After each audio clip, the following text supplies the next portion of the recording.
அஸ்ட்ரோசைன் channel வாயிலாக உலகெங்கும் வாழ்ந்து கொண்டிருக்கும் சகோதர சகோதரிகளுக்கு அன்பார்ந்த வணக்கங்கள் மற்றும் வாழ்த்துக்கள். இன்றைய பதிவு செவ்வாய் பெயர்ச்சி பலன்கள். அதாவது மீன மனையில் இருந்த செவ்வாய் பகவான் இப்போ மேச மனையில் வந்து ஆட்சி பலத்தோட ஸ்ட்ராங்காக இருக்க போகிறார். எதுவரைக்கும் இருக்க போகிறார்னா 20/6/2026 வரை மேச மனையில் செவ்வாய் பகவான் ஆட்சி பலத்தோட ஸ்ட்ராங்காக இருந்து பலனை தரப்போகிறார்.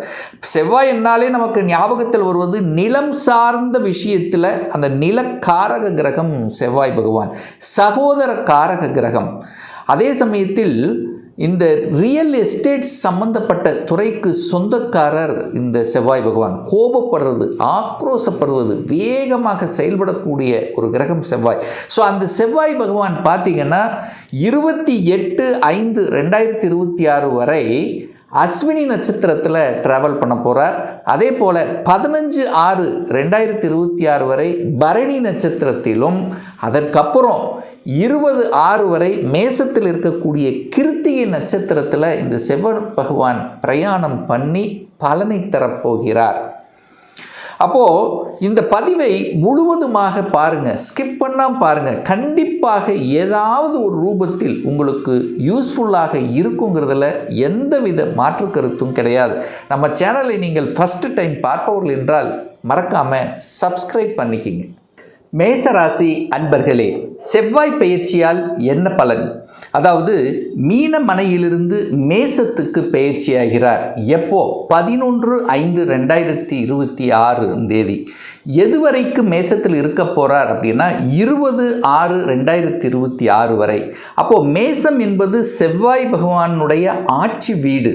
அப்போது உங்கள் ராசி அதிபதி ஆட்சி பலத்தோட வலிமையாக இருந்து பலனை கொடுக்க போகிறார் இந்த காலகட்டத்தில். ஏன்னா கடந்த சில மாதங்கள், கடந்த மாதத்தில் பார்த்தீங்கன்னா உங்கள் செவ்வாய் பகவான் உங்கள் ராசிநாதன் 12ஆம் இடம் என்று சொல்லக்கூடிய விரயஸ்தானத்தில் அமர்ந்து கொண்டிருந்தார். அதுவும் சனி பகவானோட சேர்ந்திருந்தார். சில சமயங்களில் நீங்கள் நினைச்சது ஒன்று, செயல்படுவது ஒன்றாக இருந்திருக்கும். அலைச்சல், திருச்சல், டென்ஷன், ப்ரெஷரை கொடுத்திருக்கும். கோபம் அதிகப்படுத்தியிருப்பீங்க, அல்லது உங்களை கோபப்படுத்துகிற மாதிரியான செயல்பாடுகளில் நடந்திருக்கும். ஏதாவது ஒரு வகையில் விரயத்தை கொடுத்திருக்கும். நீங்கள் நினைச்சது ஒன்று, செயல்படுவது ஒன்றாக இருந்தது. மனதில் குழப்பம் இருந்தது, விரயமாக இருந்தது. ஸோ இப்படி எல்லாம் இருந்த மேசராசி அன்பர்களுக்கு இப்போ உங்கள் ராசிநாதன் வலிமை அடைந்து உங்கள் ராசியிலேயே இருந்து பலனை தரப்போகிறார். அப்போ உங்கள் எண்ணங்கள், செயல்கள், சிந்தனைகள் நிலைத்தன்மை பெறும். நீங்கள் நினைச்சது செயல்படுத்தக்கூடிய தன்மை இருக்கிறது. உங்களுக்கு உண்டான என்ன விஷயங்கள் உங்களுடைய தனித்தன்மையை நிரூபிக்கக்கூடிய ஒரு காலகட்டம் அப்படின்னு சொல்லுவேன். இது குறிப்பாக 1.5 வருடங்களுக்கு அப்புறம் உங்கள் ராசியிலேயே உங்கள் ராசிநாதன் ஆட்சி பலம் பெற்று நீங்கள் நினைத்த காரியங்கள் ஜெயமாகக்கூடிய ஒரு அற்புதமான ஒரு தன்மை. அப்போது நினைச்சது சாதிக்கக்கூடிய தன்மை, தன்னம்பிக்கை வளரும். என செவ்வாய்ங்கிறது தைரியக்காரகன், வீரியக்காரகன் அல்லவா? தைரியத்தோடு எதையும் சாதிக்கலாம் என்கின்ற உத்வேகத்துடன் செயல்படக்கூடிய ஒரு அற்புதமான ஒரு காலகட்டம் மேசராசி அன்பர்கள் அப்படின்னு நம்ம சொல்லுவேன். அதே சமயத்தில் செவ்வாய்ங்கிறது வீரத்தை கொடுக்கும். அதாவது இப்போ கோபப்படுவீங்க, ஆனால் நல்லதுக்காக கோபப்படக்கூடிய தன்மை, அங்கீகாரம் கிடைக்கக்கூடிய தன்மை, பொது நலத்தில் ஈடுபடக்கூடிய தன்மை, தன்னுடைய தனித்துவம் மேம்படக்கூடிய தன்மை, தன்னுடைய ஆசைகளை நிறைவேற்றக்கூடிய ஒரு அற்புத காலகட்டமாக அமைகிறது. சகோதர விஷயத்தில் இருந்து வந்த தொந்தரவுகள், பிரச்சனைகள் தீர்த்து கொள்ளக்கூடிய ஒரு காலகட்டமாக இந்த மேசத்துக்கு நிச்சயமாக அமையப்பெறுகிறது. அதே செவ்வாய் தான் 8ஆம் அதிபதியாகவும் வருவார், அட்டமாதிபதியாகவும் அதே செவ்வாய். அப்போது எங்கே 8க்குரியவன் தனக்கு 6ல் இருக்கார். அப்போது எந்தெந்த வழிகளை உங்களுக்கு கொடுத்து கொண்டிருந்ததோ அந்த வழிகளை எல்லாம் நிவர்த்தி செய்யக்கூடிய ஒரு காலகட்டமாக இருக்கும். ஸோ ஒரு வலி இருக்கிறது, ஒரு வேதனை இருக்கிறது, ஒரு துக்கம் இருக்கிறது, ஒரு தடங்கள் இருக்கிறது என்று இருக்கக்கூடிய பகை இருக்கிறது, எதிரி தொல்லை இருக்கிறது, இதெல்லாமே சரி செய்யக்கூடிய ஒரு காலகட்டம் தான் இந்த மேசராசி அன்பர்களுக்கு அப்படிங்கிறத உறுதியாக சொல்லலாம். இந்த செவ்வாய் பகவான் பார்த்தீங்கன்னா முதலில் அஸ்வினி நட்சத்திரத்தில் செயல்பட போகிறார்.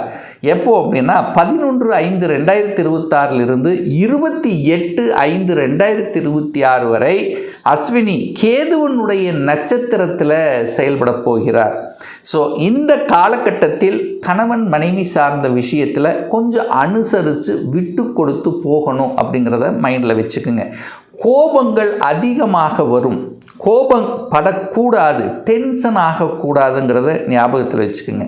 அதே சமயத்தில் பார்த்தீங்கன்னா செவ்வாய்ங்கிறது சகோதர காரக கிரகம், அது கேதுவோட நட்சத்திரத்தில் இருக்கிறதுனால சில சமயங்களில் இந்த ஆர்கியூமெண்ட் அப்படிங்கிறது வரும்.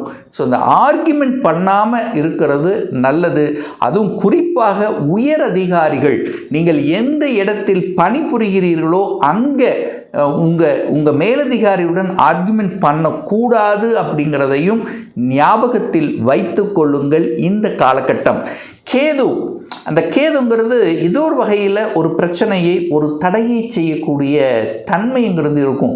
ஸோ இந்த காலகட்டத்தில் இடம், நிலம், வீடு, வண்டி, வாகனங்கள் வாங்குகிறீர்கள் என்றால் ஏதாவது டாக்குமெண்ட்டோ வில்லகங்களோ ஏதாவது இருக்குதா அப்படிங்கிறத 100% செக் பண்ணணும் என்பதையும் ஞாபகத்தில் வைத்து கொள்ளுங்கள் இந்த மேசராசி அன்பர்கள்.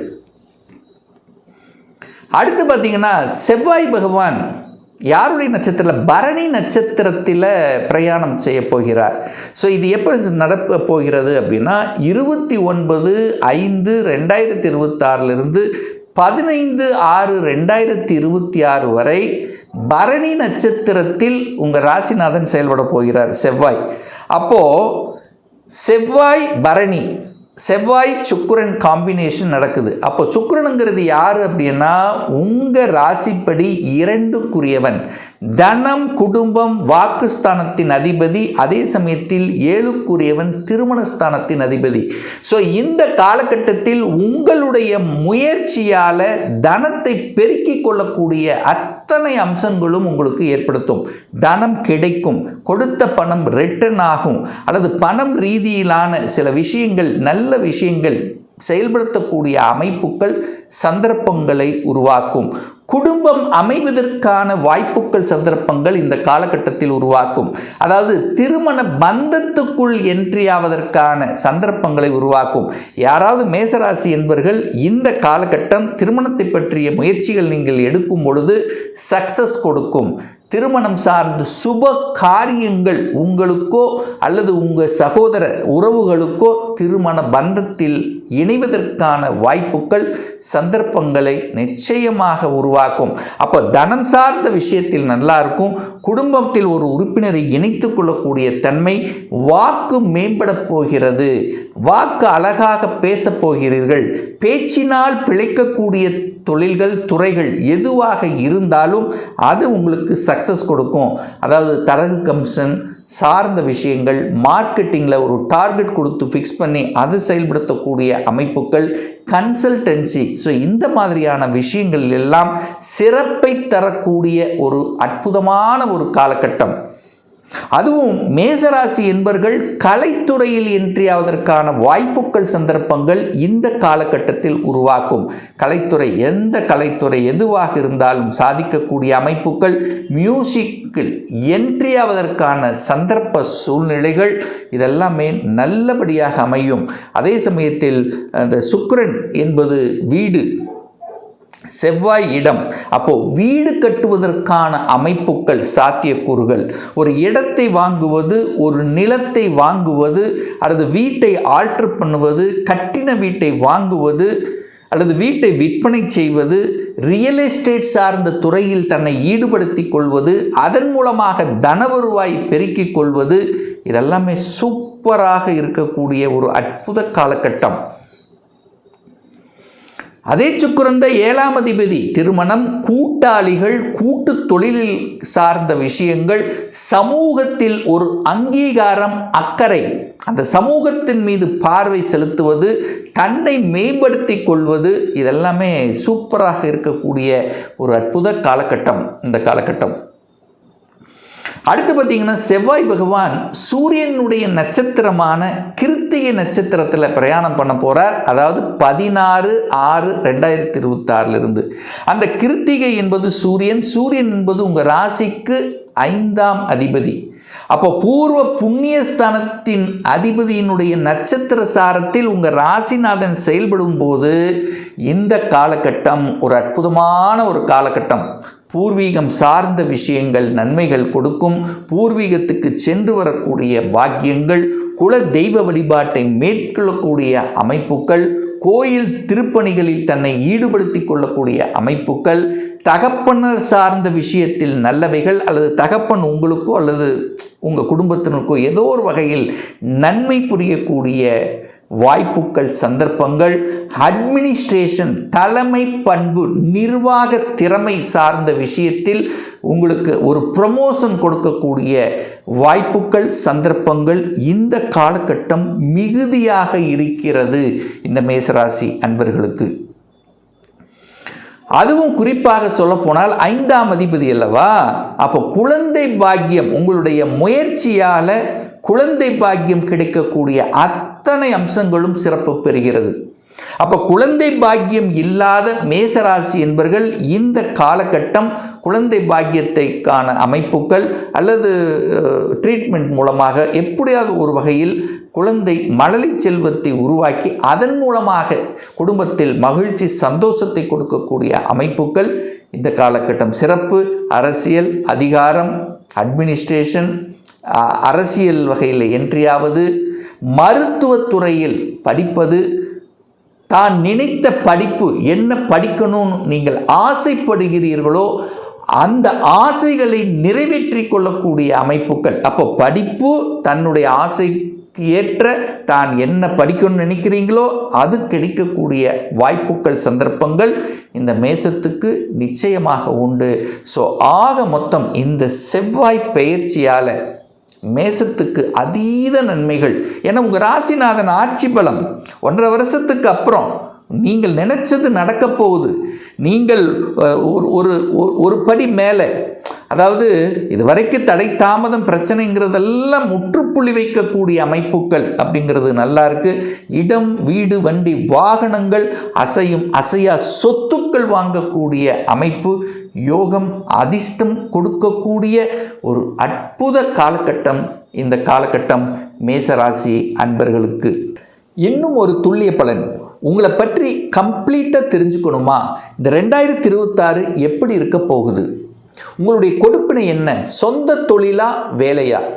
அப்போது சொந்த தொழில்னா எப்போ நமக்கு செய்யக்கூடிய கொடுப்பினை இருக்குது, வேலையில் எப்போ நமக்கு ப்ரமோஷன் கிடைக்கும். இப்போ +2 படிச்சுட்டேன், எந்த கோர்ஸ் எடுத்து படித்தால் நம்மளுடைய ஃப்யூச்சர் நன்றாக இருக்க போகுது? 2026 எப்போ எனக்கு திருமணம் நடக்க போகிறது? எப்போ எனக்கு குழந்தை பாக்கியம் கிடைக்கும்? எப்போ நான் வீடு கட்டுவேன்? ஸோ இது போன்ற கேள்விகளுக்கு துல்லியமான பதிலை நம்மால் கூற முடியும்.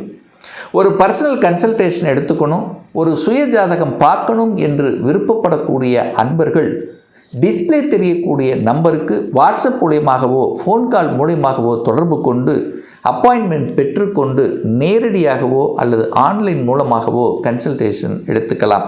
நம்மளுடைய அலுவலகம் கோயம்புத்தூரில் அமைந்துள்ளது. அதாவது கோயம்புத்தூரிலிருந்து மேட்டுப்பாளையம் செல்லும் வழியில் வெள்ளக்கிணர் பிரிவு அருகில், அதாவது அன்னபூர்ணா ஹோட்டலுக்கு பக்கத்தில் அமைந்துள்ளது. பிரியர் அப்பாயின்மெண்ட் வாங்கிட்டு நேரடியாக கன்சல்டேஷன் எடுத்துக்கலாம். இந்த ராசி நட்சத்திர நேயர்கள் அனைவரும் வாழ்க, வளர்க, வளம் பெறுக என்று எனது வாழ்த்தினை தெரிவித்து கொண்டு விடைபெறுகிறேன். நன்றி, வணக்கம், வாழ்த்துக்கள்.